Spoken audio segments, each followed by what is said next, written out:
Germán Botero Cardona pregunta, entonces, ¿cómo sería el modelo ideal de educación? Distintísimo. Sería un modelo más humano, entre otras. Primero, sería el ser humano piensa, ama y actúa.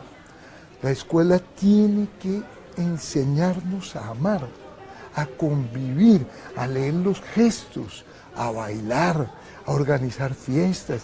O sea, tiene que formarnos para la vida. Entonces, tiene que haber un cambio muy, muy profundo. Pero básicamente, si tuviera que sintetizarlo, yo diría que hay 3 cosas que todo joven tiene que aprender en una escuela. No son los símbolos químicos, esos son trivialidades, no son las raíces, son trivialidades. Pero que sí es esencial. 1, pensar. O sea, que uno llegue a clase y el profe le diga, ¿por qué cree que caen los objetos? No, Newton dijo, no, eso es otra cosa. ¿Por qué cree usted? Deme una hipótesis. Uno tendría, ¿qué pasaría si la Tierra no girara sobre su eje? ¿Qué pasaría si Colón no hubiera venido a América? ¿Qué pasaría si las mujeres gobernaran la Tierra?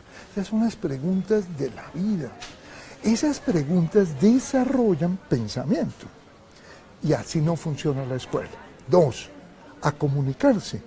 Uno en la escuela tendría que estar haciendo debates. Aquí los que están de acuerdo con el Tratado de Libre Comercio, aquí los que están en contra. Ahora, los que están a favor, ahora van a encontrar debilidades. Los que están en contra, ahora van a encontrar fortalezas. O sea, pensando. 2, comunicando, leyendo, escribiendo. El país dice que hay que trabajar un segundo idioma. Yo hago esta pregunta. Antes del segundo idioma, ¿no será más importante el primero? ¿No será más importante aprender a oír en el primer idioma? Este país no oye a los otros. ¿No será más importante escribir? Entonces, el bilingüismo, yo estaría de acuerdo entre unos 80 años. En los próximos 80... Estamos hablando de Colombia. Estamos hablando en Colombia estamos lejísimos. Cuando yo digo que el 0,9 lee, si yo escuchara a un ministro decir que nos vamos a volver bilingües, yo diría, no, usted está mal, o sea, es incoherente. Entonces necesitamos aprender a hablar, a discutir, a argumentar. Y 3, a convivir. 1, en la escuela tendría que aprender que hay personas que piensan distinto de mí, que hay personas que sienten distinto, y que eso no los hace más, menos. A Piaget le preguntaban, ¿es posible una educación para la paz? Y él decía, sí, pero la condición sería que uno aprendiera a valorar la diferencia. Si eso no nos lo enseñan en la escuela, ¿quién y cuándo?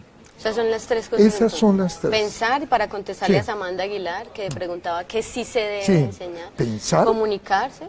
Convivir. Y convivir. No más. Eso quiere decir, hay que volver a lo básico. Eso quiere decir que estaba más claro la educación en el siglo XV que en el XXI. En el siglo XV hablaban del trivium y el quadrivium, las 3 cosas esenciales. Hay que volver a lo básico. ¿Por qué se llama educación básica? Porque uno debería aprender lo básico. Y por hacer tantas trivialidades, no aprendemos ni a leer, ni a escribir, ni a convivir, ni a pensar, ni a argumentar, pero sí no sabemos que A más B al cuadrado es A cuadrado más 2AB más B al cuadrado. Hay otra pregunta que tiene aquí Andrés Arango Soto, nos presenta. ¿Por qué se exige tanto estudio y especialización en un modelo de trabajo cuando el valor de tanto sacrificio es un salario mínimo? Sí, esa ya es una pregunta de una naturaleza política, social. Es una pregunta interesante porque la educación tiene que articularse al sistema político, al sistema social. Pero yo estaría tranquilo si los jóvenes en su paso por la escuela aprendieran a trabajar en equipo, cosa que hoy no. Si no aprendemos a trabajar en equipo, no tenemos futuro como sociedad.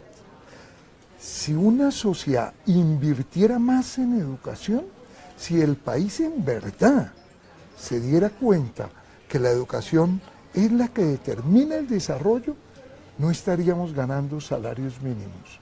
Cuando le preguntaron al primer ministro en Finlandia, ¿y ustedes cómo hicieron para exportar primero madera y hoy en día ser exportadores de tecnología? Dijo lo siguiente: tengo 3 argumentos. El primero, educación. El segundo, educación. Y el tercero, educación. O sea, no hay otra opción para un país. O sea, un país que invierte poco en educación, poquísimo en investigación, no tiene posibilidades en el siglo XXI seguir exportando café. Es un mundo del conocimiento. Carol Jaramillo entonces pregunta, ¿cuál sería el primer paso para lograr un cambio tan radical? Obviamente es complejo, requiere un acuerdo político, un acuerdo donde estén el país. Hay una frase que usaba un político colombiano que me parece muy útil. Él decía, ese país tiene que articularse y llegar a un acuerdo en torno a lo fundamental. Y esa frase es totalmente válida en educación. En educación no tenemos política, no hay política. Esto es un barco a la deriva. Si mañana llega otro ministro, cogemos otra ruta. No hay política de Estado.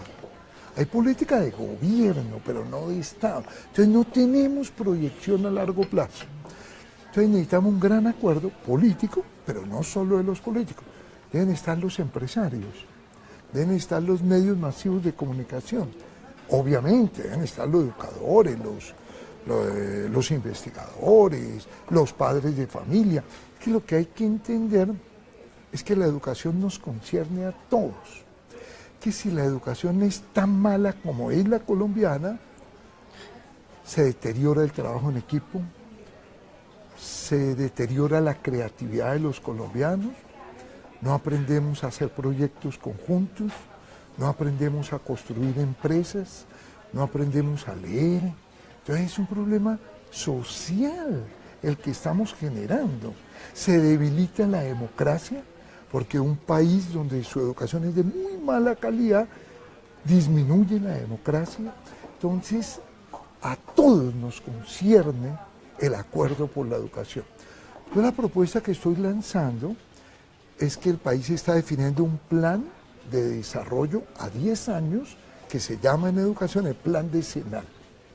Que ese plan lo respalde el país, que el país en pleno discuta de educación. Es que detrás del problema de la corrupción también está la educación. Detrás de la baja productividad también está la educación. Detrás del problema de la delincuencia también está la educación.